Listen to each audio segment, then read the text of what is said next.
સૌરાષ્ટ્રના એ વિસ્તારો જે બાકી રહી ગયા અને ઉત્તર ગુજરાતના કેટલાક વિસ્તારો બાકી રહી ગયા, એનો વારો હવે ક્યારે, પરેશભાઈ? 15 ઓગસ્ટ સુધી રાજ્યની અંદર અત્યારે કોઈ પણ સારો વરસાદ થાય એવી શક્યતાઓ દેખાતી નથી અને જે વિસ્તારો બાકાત રહી ગયા છે એ વિસ્તારને પણ હવે એક લાંબી રાહ જોવી પડશે. જો બંગાળની ખાડીમાંથી ફરી એકવાર કોઈ સિસ્ટમ બને છે અને ગુજરાત તરફ આવે છે તો કેટલા વિસ્તારોમાં ફરી એકવાર આવરી લેશે આખો વરસાદ? 15 ઓગસ્ટથી લઈને 31 ઓગસ્ટ અને સંપૂર્ણ સપ્ટેમ્બર મહિનો એમ જે 45 દિવસનો જે સમયગાળો હશે, 45-47 દિવસનો, એની અંદર પણ ગુજરાતની અંદર એકંદરે સાર્વત્રિક અને સારા વરસાદની શક્યતાઓ અત્યારે અમને દેખાય છે. આ જે વચ્ચે એક 2-3 દિવસનો કોઈ આપ જોઈ રહ્યા છો કે કોઈ સિસ્ટમ એક્ટિવેટ થાય અને 8, 9, 10 ઓગસ્ટમાં વરસાદ આવે ગુજરાતમાં? એક પણ પ્રકારની સિસ્ટમ છે એ લગભગ 8, 9, 10 કે 11 તારીખમાં અમને સક્રિય થતી જોવા નથી મળી રહી. 15 ઓગસ્ટ સુધી જો વરસાદ હવે નથી આવતો તો પછી ખેડૂતો માટે જો કોઈ એવી વાત હોય કે ખેડૂતોએ કઈ કઈ તૈયારીઓ તમામ બધી રાખવી લેવી જોઈએ? વાવેતર થઈ ગયેલું હોય અને પાણીની વ્યવસ્થા હોય તો પિયત આપવાનું ચાલુ કરી દેવું અને જો વાવણી બાકી હોય તો પણ હમણાં સાહસ ન કરવું. ઓગસ્ટના અંત સુધીમાં આપ શું જોઈ રહ્યા છો? ઘટ છે એ સંપૂર્ણપણે હટી જશે કે સંભાવના છે જ હજુ ડેફિસિટની? 26 ઓગસ્ટથી 6 સપ્ટેમ્બરનું સેશન છે એમાં ખૂબ સારો વરસાદ થશે. કદાચ ભારેથી અતિ ભારે વરસાદ જે ગયા અઠવાડિયાની છેલ્લા 48-72 કલાકમાં આપણે જોયો છે એ જ પ્રકારનો વરસાદ એમાં થશે. એનાથી પણ કદાચ થોડો વરસાદ વધી શકે છે. એ સમયગાળા દરમિયાન ઘટ છે એ પૂર્ણ થઈ શકે. તો શું નવરાત્રીમાં પણ આ વખતે વરસાદી માહોલ રહેશે, પરેશભાઈ? એટલે અલ્નિનોના વર્ષમાં જનરલી આવું બનતું હોય છે કે આપણે સફિશિયન્ટ લેવલ ઉપર છીએ જળ સંગ્રહની બાબતમાં, કે લાગે છે કે જે અલ્નિનો ઇફેક્ટ કે એવા બધા ફેક્ટરના કારણે જળ સંગ્રહ ઓછો છે આજની તારીખ? જુલાઈ મહિના દરમિયાન અનેક ડેમો ઓવરફ્લો થવા જોઈએ. એ જુલાઈ મહિના દરમિયાન સાર્વત્રિક ઓવરફ્લો ગુજરાતના ડેમો ઓવરફ્લો નથી થયા. એટલે દર વર્ષની સરખામણીમાં જળ સપાટી છે એ ઘણી બધી નીચી ગણાય. ચોક્કસની વાત છે કે ઓગસ્ટ એન્ડમાં અને સપ્ટેમ્બરમાં પણ જળ સપાટી હજુ ઊંચી આવશે. એટલે ચોમાસું પૂર્ણ થશે ત્યાં સુધીમાં જે 90% અથવા તો 90% આસપાસનો વરસાદ પડી જશે ત્યાં સુધીમાં નોર્મલ આસપાસ જળ સપાટી આવી જશે.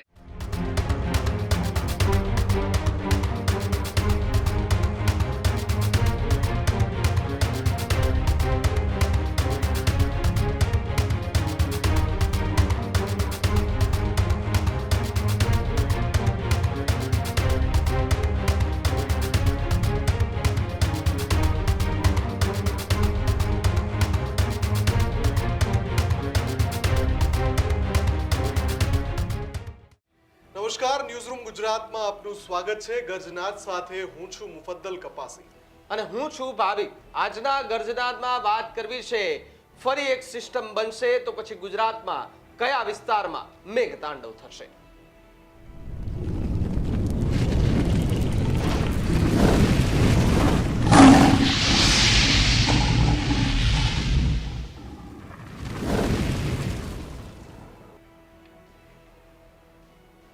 બિલકુલ. તો વરસાદની જ્યારે વાત આવે ત્યારે ચોક્કસથી એ જોવાનું રહે છે કે ગુજરાતમાં છેલ્લા 24 કલાકમાં કે આવનારા 48 કલાકમાં શું થવાનું છે, છેલ્લા 24 કલાકમાં શું થયું.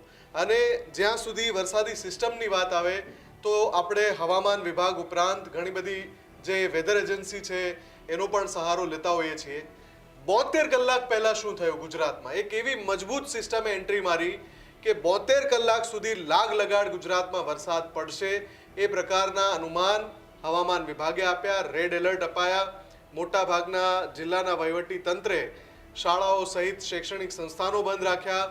ઘણા બધા વિસ્તારોમાં એનડીઆરએફ, એસડીઆરએફની ટીમ સ્ટેન્ડ બાય રખાઈ.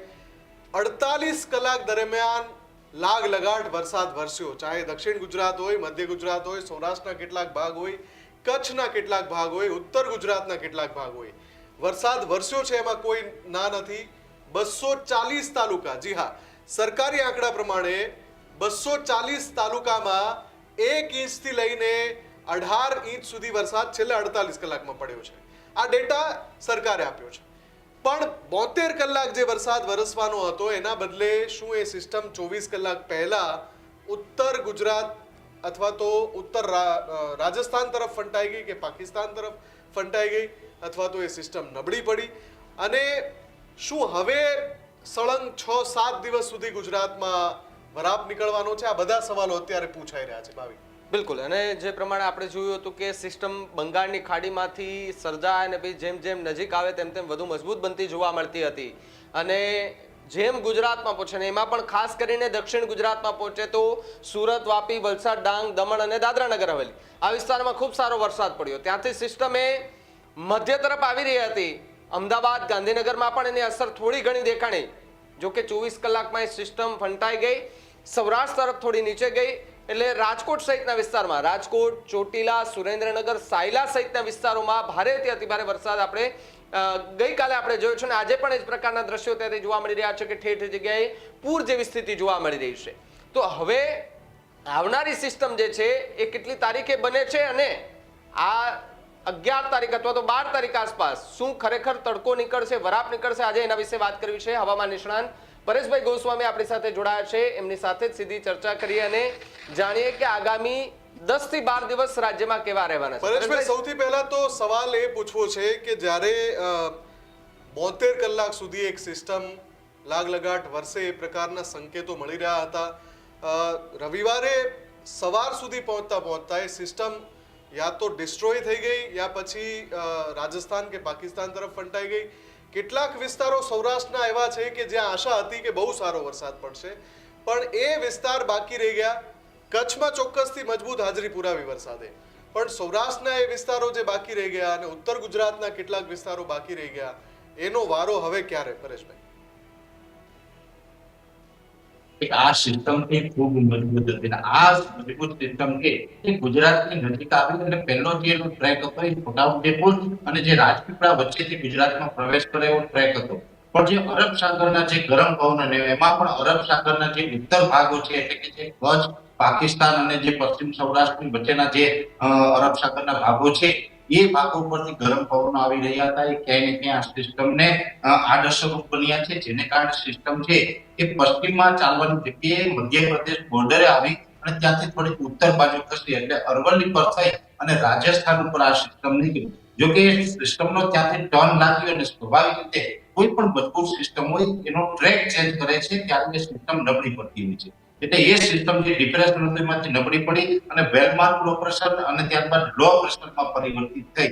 લો પ્રેશરમાં પરિવર્તિત થયા પછી એ સિસ્ટમ છે એ દક્ષિણ રાજસ્થાનના ભાગો ઉપરથી અત્યારે મધ્ય રાજસ્થાનના ભાગો ઉપર એકદમ નબળા જે સર્ક્યુલેશનના ભાગમાં આગળ વધી રહ્યું છે. એટલે સિસ્ટમ અત્યારે તો ઘણી બધી નબળી પણ પડી ચૂકી છે, જેને કારણે જોવા જઈએ તો આમ તો ગુજરાતની અંદર આ વરસાદનો રાઉન્ડ પણ સાર્વત્રિક વરસાદનો રાઉન્ડ કહેવાય. જ્યારે પણ ગુજરાત રાજ્ય આમ તો આપણું વિસ્તારની દ્રષ્ટિએ ખૂબ મોટું છે, જ્યારે 80% વિસ્તારની અંદર વરસાદ વરસે તો એ સાર્વત્રિક વરસાદ આપણે ગણીએ છીએ. તો એવી જ રીતે આ સાર્વત્રિક વરસાદનો રાઉન્ડ આવ્યો છે, છતાં પણ હજુ આમાં આપણે જે તમારો સવાલ છે પશ્ચિમ સૌરાષ્ટ્રના ભાગો હોય કે ઉત્તર ગુજરાતના કોઈ ભાગો હોય એમાં વરસાદ નથી પડ્યો. અને અત્યારે જોવા જઈએ તો હવે જે વેધરની પેટર્ન છે હવે ઝડપથી બદલાશે, કેમ કે આ સિસ્ટમ આપણાથી હવે લગભગ 24 થી 36 કલાકની અંદર દૂર નીકળી જશે. પછી રાજ્યની અંદર છૂટાછવાયા ઝાપટાઓની શરૂઆત થશે. અત્યાર સુધી જે અરબ સાગર સક્રિય હતો જેને કારણે મોન્સૂન ઓફશોર ટ્રફ પોઝિટિવ હતો, એ મોન્સૂન ઓફશોર ટ્રફ છે પણ 36 કલાકની અંદર હવે વેગ પડવાનું ચાલુ થઈ જશે અને જે ચોમાસું દરી છે પણ હવે ઉત્તર ભારત તરફ ખસી જશે, જેથી કરીને હવે નજીકના સમયમાં કોઈ મોટો વરસાદનો રાઉન્ડ આવે તેવી શક્યતાઓ નથી. ખાસ કરીને 15 ઓગસ્ટ સુધી રાજ્યની અંદર અત્યારે કોઈ પણ સારો વરસાદ થાય એવી શક્યતાઓ દેખાતી નથી. એટલે હવે પછી આપણે લગભગ 15-16 ઓગસ્ટ સુધી વરાપ જેવો માહોલ હશે અને જે વિસ્તારો બાકાત રહી ગયા છે એ વિસ્તારને પણ હવે એક લાંબી રાહ જોવી પડશે. આ એક ચોક્કસથી છે કે આ મોટી સિસ્ટમ પસાર થઈ છે, જેને કારણે અત્યારે જે 700 એચપીએ લેવલે અમુક ભેજનું પ્રમાણ હોય એમને કારણે છૂટાછવાયા કોઈ વિસ્તારમાં રાજ્યમાં ઝાપટાઓ નોંધાય એ વાત અલગ રહેશે, એ અપવાદ છે. પણ મોટો વરસાદ કે સારો વરસાદ પડે તેવી શક્યતાઓ હવે આવતીકાલે એટલે કે 3 ઓગસ્ટ 2026 પછીથી નથી અને લગભગ આપણે નવા રાઉન્ડ માટે 15 અથવા તો 16 ઓગસ્ટ સુધી રાહ જોવી પડે તેવી શક્યતાઓ હાલ અમને દેખાય. પરેશભાઈ, એક વાત એ પણ સમજવી છે કે જે સિસ્ટમો બંગાળની ખાડીમાંથી બની અને ગુજરાત તરફ લગાતાર આવી રહી છે, તો અરબ સાગરની નજીક જો કોઈ સિસ્ટમ હમણાં બને છે, આ આપણે મહિનાની અંદર વાત કરીએ કે આ મહિનાની અંદર જો કોઈ સિસ્ટમ બને છે તો ગુજરાતના એવા કયા કયા ભાગો હશે કે જે સૌથી વધારે અસર થાય જો કદાચ બને તો સિસ્ટમ? અને જો બંગાળની ખાડીમાંથી ફરી એકવાર કોઈ સિસ્ટમ બને છે અને ગુજરાત તરફ આવે છે તો કેટલા વિસ્તારોમાં ફરી એકવાર આવરી લેશે આખો વરસાદ? તો ભાવિકભાઈ, પહેલી વાત તો એ છે કે અરબ સાગર છે એ ટૂંક સમયમાં સક્રિય પણ થશે. સક્રિય થશે પણ ત્યાં હમણાં સિસ્ટમ બનવાની શક્યતા ઓછી છે. લગભગ ઓગસ્ટના છેલ્લા અઠવાડિયામાં અરબ સાગરમાં સિસ્ટમ બને તેવી શક્યતાઓ દેખાઈ રહી છે. કેમ કે અત્યારે અરબ સાગરનું તાપમાન છે તે આપણા માટે પોઝિટિવ નથી, એટલે હમણાં કોઈ ત્યાં સિસ્ટમ નજીકના સમયમાં બને તેવી આપણે આશા ન રાખી શકાય. આ એક ચોક્કસની વાત છે કે 10 અથવા તો 11 ઓગસ્ટ બાદ બંગાળની ખાડીની અંદર ફરીથી એક સિસ્ટમ બને તેવી શક્યતાઓ છે, પણ એ સિસ્ટમ ખૂબ ધીમી ગતિ આગળ ચાલશે. એટલે ધીમી ગતિ આગળ ચાલશે, જેને કારણે ગુજરાત પહોંચવા માટે એમને લગભગ એક અઠવાડિયા જેટલો સમય લાગશે. એટલે 10-11 તારીખે જે સિસ્ટમ બનશે એ 15 અથવા તો 16-17 તારીખથી ગુજરાતને અસર કરે, અને ગુજરાતની અંદર 15-16 તારીખ બાદ આપણે નવા વરસાદનો રાઉન્ડ ચાલુ થાય તેવી શક્યતાઓ છે. જો સામાન્ય રીતે જોવા જઈએ તો અરબ સાગર ને બંગાળની ખાડીની કોઈ પણ જે સિસ્ટમ આવે છે એ મધ્ય ગુજરાત, ઉત્તર ગુજરાત હોય, કચ્છના ભાગો હોય એને વધારે વરસાદના રૂપમાં અસર કરતી હોય છે. એ પછી જે અરબ સાગરની સિસ્ટમ છે તો એ સામાન્ય રીતે દક્ષિણ સૌરાષ્ટ્રના ભાગો છે અને દક્ષિણ ગુજરાતના ભાગો છે તેને વધારે અસર કરતી હોય છે. અને આમ પણ જોવા જઈએ તો ગ્લોબલ વોર્મિંગ અને જે આપણે વેધર સાયકલ ફોરવાય છે એને કારણે સિસ્ટમના ટ્રેક પણ હવે બદલાયા છે.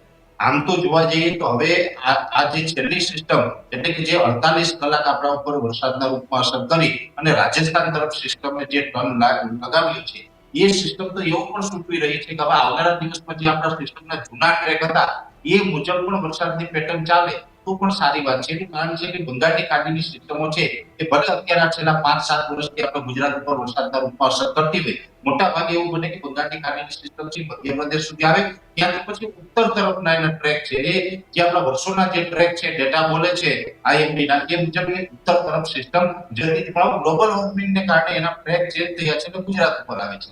અને જ્યારે અરબ સાગરની સિસ્ટમ બને તો અરબ સાગરના જૂના ટ્રેક મુજબ જોવા જઈએ તો સિસ્ટમથી મહારાષ્ટ્રમાં મુંબઈ આવે અને મુંબઈથી 48 કલાકની અંદર ગુજરાતમાં એ સિસ્ટમ પહોંચતી હોય. પછી ગુજરાતના પણ દરિયાકાંઠે એ સિસ્ટમ વધારે ચાલતી હોય છે, એટલે કે દક્ષિણ ગુજરાત છે, સૌરાષ્ટ્રના દરિયાકાંઠાના ભાગો છે, પશ્ચિમ સૌરાષ્ટ્રના ભાગો છે, પશ્ચિમ કચ્છના ભાગો છે, અને ત્યાં થઈને પછી પાકિસ્તાન તરફ એ સિસ્ટમ આગળ ચાલે. આ જૂના ટ્રેક છે. એટલે હવે અરબ સાગરની અંદર જો સિસ્ટમ બનશે તો એના જૂના ટ્રેક મુજબ કદાચ ચાલી શકે છે, અને જૂના ટ્રેક મુજબ ચાલશે તો અરબ સાગરમાં પછી જે ઓગસ્ટના છેલ્લા અઠવાડિયામાં સિસ્ટમ બને એ મહારાષ્ટ્રમાં મુંબઈ અને મુંબઈથી દક્ષિણ ગુજરાત અને સૌરાષ્ટ્ર, પશ્ચિમ સૌરાષ્ટ્ર થઈને પછી કચ્છ તરફ આગળ જઈ શકે. એટલે આ બે પ્રકારના બંને તરફથી જે સિસ્ટમ આવે અરબ સાગર અને બંગાળની ખાડી, બંનેના ટ્રેક આ મુજબના છે અને આ જ પેટર્નથી હવે કદાચ આગળનો જે આપણો સમય છે, આગળનું ચોમાસું છે એ મુજબ ચાલવાનું છે. જોકે હજુ પણ આપણે આમ જોવા જઈએ તો ભાવિકભાઈ ગુજરાતની અંદર 50% સુધી પણ ચોમાસું પૂર્ણ નથી થયું. ચોમાસું હજુ ઘણું બાકી છે, જેમાં જોવા જઈએ તો 15 તારીખ બાદ એટલે કે 15 ઓગસ્ટ થી લઈને 31 ઓગસ્ટ અને સંપૂર્ણ સપ્ટેમ્બર મહિનો એમ જે 45 દિવસનો જે સમયગાળો હશે, 45-47 દિવસનો, એની અંદર પણ ગુજરાતની અંદર એકંદરે સાર્વત્રિક અને સારા વરસાદની શક્યતાઓ અત્યારે અમને દેખાઈ રહી છે.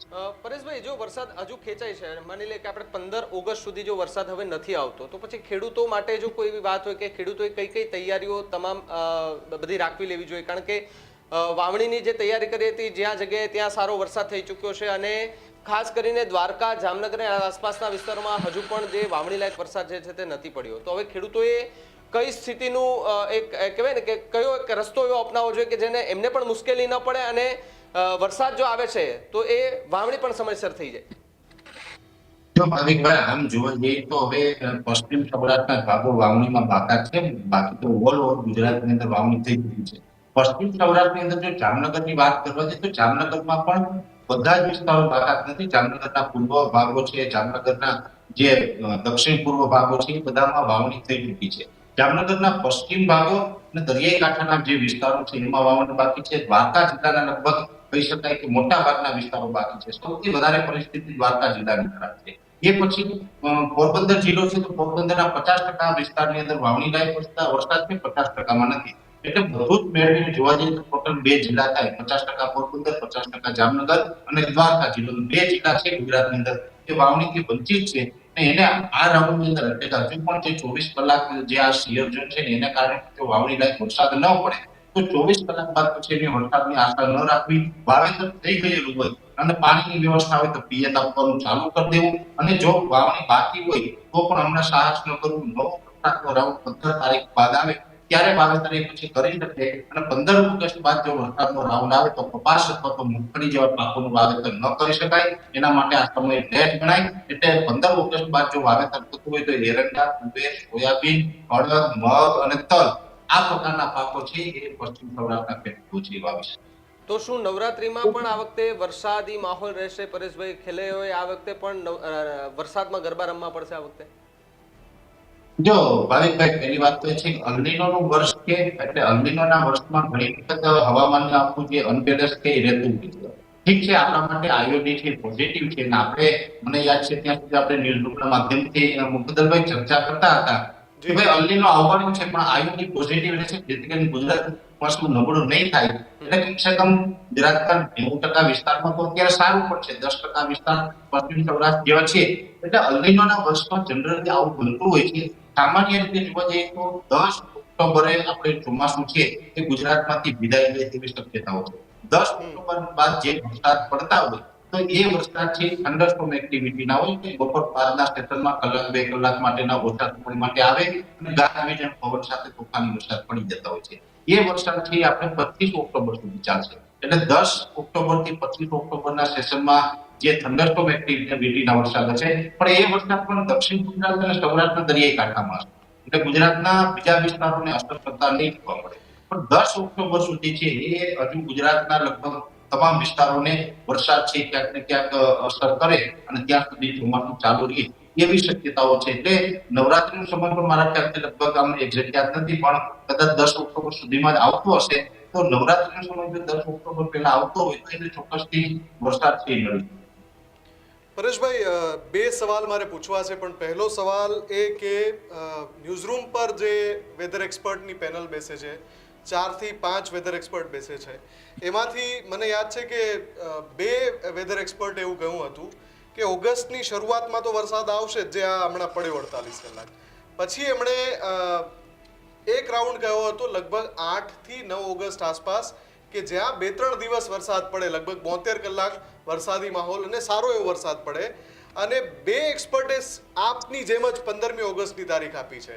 તો આ જે વચ્ચે 1-2-3 દિવસનો કોઈ આપ જોઈ રહ્યા છો કે કોઈ સિસ્ટમ એક્ટિવેટ થાય અને 8, 9, 10 ઓગસ્ટમાં વરસાદ આવે ગુજરાતમાં?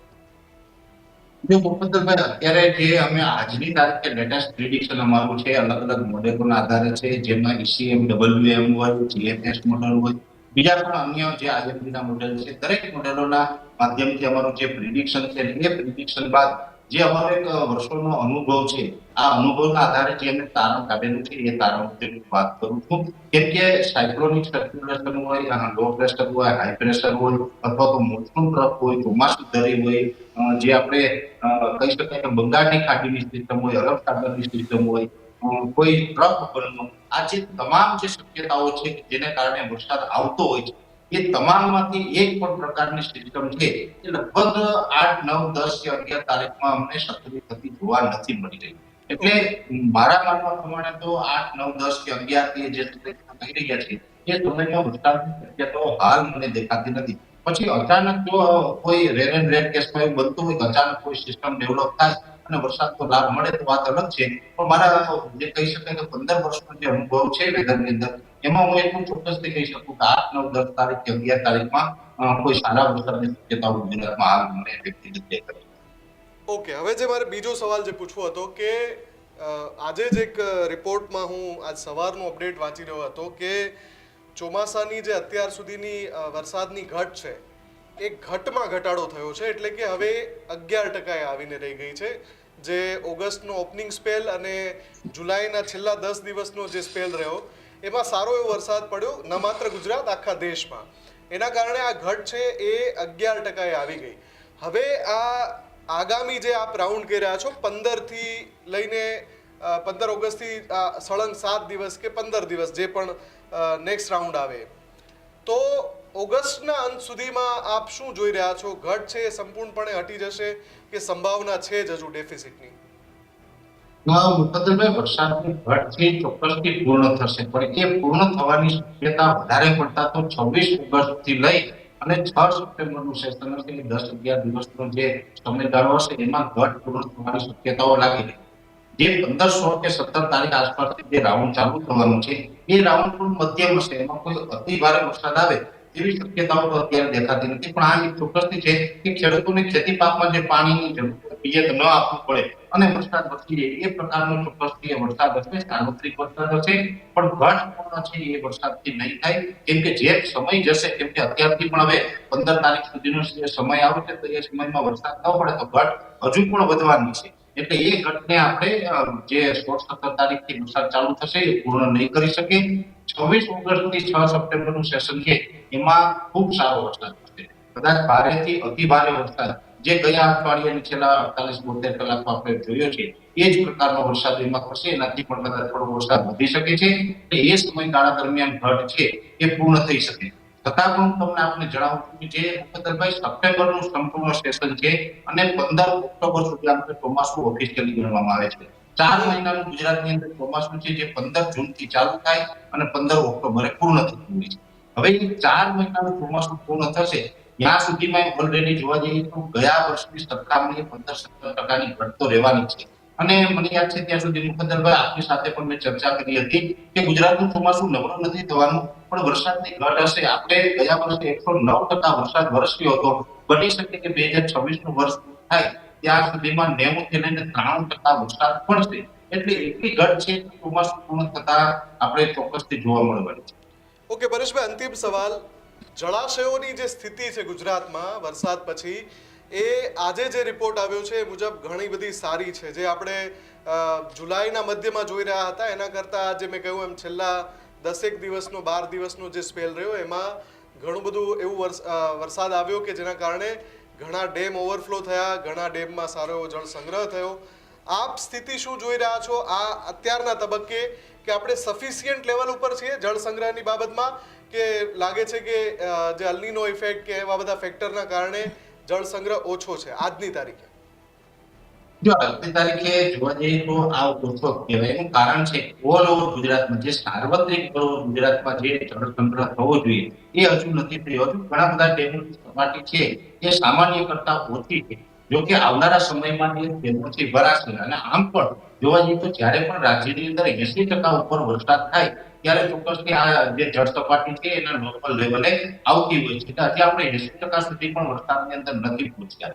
એટલે આવનારા સમયમાં જે જળ સપાટી છે આપણે નોર્મલ લેવલ આવી જશે.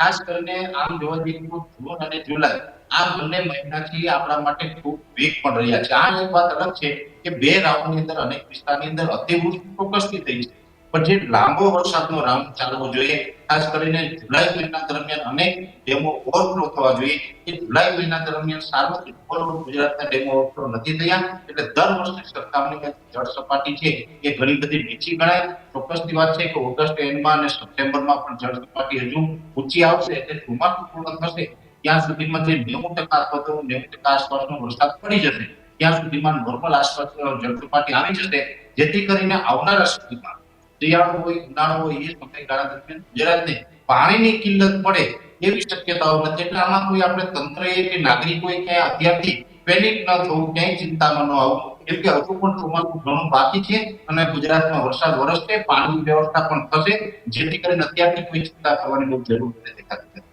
બિલકુલ, આભાર પરેશભાઈ અમારી સાથે જોડાવા બદલ આ ચર્ચામાં અને અત્યંત મહત્વપૂર્ણ માહિતી આપવા બદલ. તો ગુજરાતમાં જે આ સ્પેલ રહ્યો 48 કલાક સુધી જે વરસાદ વરસ્યો, મેં જેમ હમણાં કહ્યું 240 તાલુકા, એમાં પણ અત્યારે અપડેટ છે આંકડો 277 તાલુકા સુધી પહોંચી ગયો છે. એટલે છેલ્લા 48 કલાકમાં 277 તાલુકામાં મેઘરાજા પહોંચી ચૂક્યા છે. ક્યાંક અડધો ઇંચ, ક્યાંક 1 ઇંચ, ક્યાંક 2 ઇંચ અને છેક 18 ઇંચ સુધીનો વરસાદ નોંધાયો છે આ 48 કલાક દરમિયાન. એટલે કે એક સારા વરસાદની જે જરૂર હતી 48 કલાકમાં એ વરસાદ પડ્યો છે. આગાહી મોટા ભાગે સાચી પડી છે. થોડો ટ્રેક જે ચેન્જ થયો એના કારણે વધુ એક વખત એવું થયું કે સૌરાષ્ટ્રના, ખાસ કરીને પશ્ચિમ સૌરાષ્ટ્રના કેટલાક જિલ્લાઓ રહી ગયા છે, ઉત્તર ગુજરાતમાં કેટલાક તાલુકાઓ રહી ગયા છે, મધ્ય ગુજરાતમાં કેટલાક તાલુકા રહી ગયા છે. બાકી દક્ષિણ ગુજરાતના તમામ જિલ્લા તાલુકા, સૌરાષ્ટ્રના જે ઉત્તર અને દક્ષિણ સૌરાષ્ટ્રના જિલ્લા છે, કચ્છનો મોટા ભાગનો વિસ્તાર છે, ત્યાં 48 કલાકમાં તરબોળ જેવી સ્થિતિ કરી દીધી છે મેઘરાજાએ. અને વરસાદ માટે હવે પછીનો જે સમય છે એમાં એક મોટો ગેપ આવી રહ્યો છે. અને આ જે ગેપ આવી રહ્યો છે ઉઘાડનો સમય હશે, વરાપનો સમય હશે, એ સમયગાળા દરમિયાન ખેડૂતો પોતાના જે જરૂરી કાર્યો છે એ પૂર્ણ કરી શકે છે. એ પછી હવે આજની તારીખે એટલે કે જ્યારે આપણે 2 ઓગસ્ટે છીએ ત્યારે નવો સ્પેલ 15મી ઓગસ્ટે દેખાઈ રહ્યો છે. બિલકુલ. હવે જોવાનું રહ્યું કે 15 ઓગસ્ટ બાદ કયા પ્રકારની સિસ્ટમ સક્રિય થાય છે, ગુજરાત પર તેની કેટલી અસર થાય છે. જે વિસ્તારોની અંદર હજુ પણ વાવણી બાકી છે ત્યાં વાવણી લાયક વરસાદ થઈ જાય તો ખેડૂતો માટે મુફદ્દલભાઈ ખૂબ સારી વાત છે કે ભાઈ વાવણી થઈ જાય તો ખેડૂતોએ પણ શાંતિ થઈ જાય કે આખરે વાવણી થઈ ગઈ છે અને પછી સારો એવો વરસાદ પડે તો એમના પાક જે છે તે સારા થાય, એમને સારા ભાવ મળે. આપણે એવી જ આશા રાખીએ છીએ કે જ્યાં જ્યાં વરસાદ બાકી છે ત્યાં વાવણી લાયક વરસાદ થઈ જાય અને ખેડૂતો જે છે એમને નિરાશ ન થવું પડે, એવા દિવસો ન આવે. એટલે આપણે ભગવાનને પણ એ પ્રાર્થના કરી છે કે જે વિસ્તારમાં વરસાદ નથી થયો ત્યાં ભલે થોડો ઘણો તો થોડો ઘણો પણ વાવણી લાયક વરસાદ કરી દે. બાકી હવે એ જોવાનું રહ્યું કે આવનારી 15 ઓગસ્ટ સુધી કયા વિસ્તારમાં છૂટાછવાયા વરસાદ પડશે એની લગાતાર માહિતી તો તમને આપીશું, પરંતુ જે પ્રમાણે 15 ઓગસ્ટ બાદની જે વાત કરવામાં આવી છે કે જે ગુજરાતની અંદર સિસ્ટમની અસર થાય અને સક્રિયતા જોવા મળે એની પણ જે છે તે પડેપણની માહિતી જે છે તે અમે તમને આપી દઈશું. અને આપના વિસ્તારમાં કેટલો વરસાદ પડ્યો, શું આ વખતે આ 48 કલાકમાં આપના વિસ્તારમાં સારો વરસાદ છે, વરસાદ છે જ નહીં કે થોડો ઘણો પડ્યો છે, કમેન્ટ કરીને અમને ચોક્કસથી જણાવજો. અને જે મહત્વની માહિતી છે એ પણ બીજા સુધી શેર કરતા રહેજો. વિશેષ રજૂઆતમાં અત્યારે બસ આટલું જ. આપ જોતા રહો ન્યૂઝરૂમ ગુજરાત. નમસ્કાર.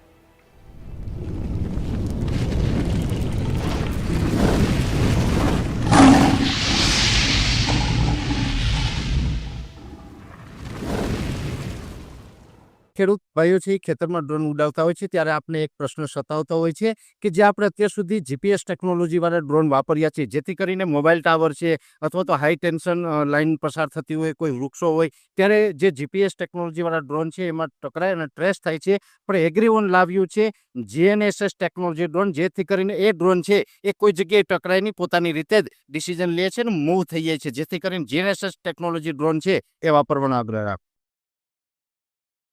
આ જ પ્રકારની તમામ અપડેટ જોવા માટે ન્યૂઝરૂમ ગુજરાતને લાઇક, શેર અને સબસ્ક્રાઇબ કરવાનું ભૂલતા નહીં.